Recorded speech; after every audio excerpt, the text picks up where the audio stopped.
big problem with first and third person shooters these days is that there are just so damn many of them.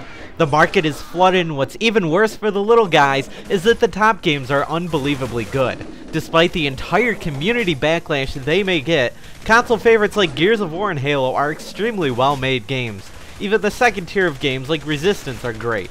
So why even bother with Dark Sector? If you're some random pro reviewer, why bother putting any more than an hour into this and just call it a carbon copy instead, as if everyone under the sun has already played review copies of every single shooter in existence just like you.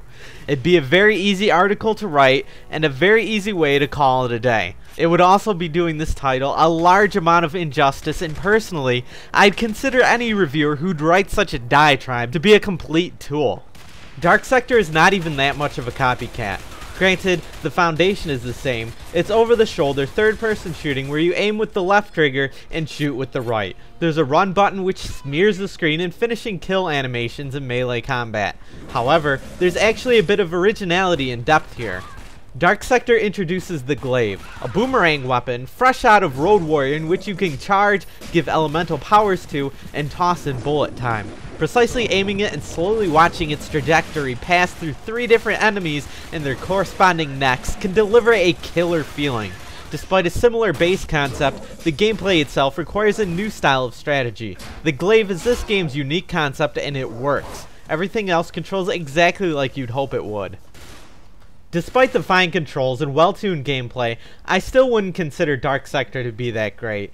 The reason why something like Uncharted works so well is because it combines a variety of gameplay styles and locations so seamlessly for an experience that hits home on so many levels.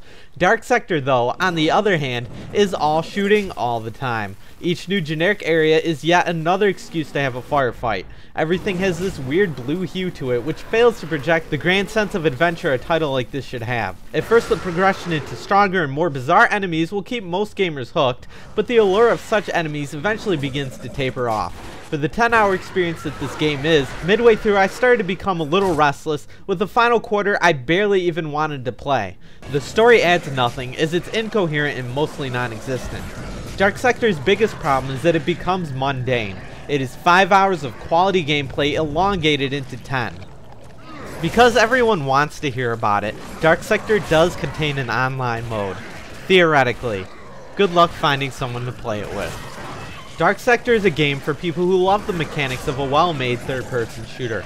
It feels like some sort of fan-made level expansion to a much larger title. If you're an absolute sucker for these kinds of games, you should check it out. I had a bit of fun myself. It's only the constant repetition that ultimately turned me off. Your results may vary. It's at least worth a rental.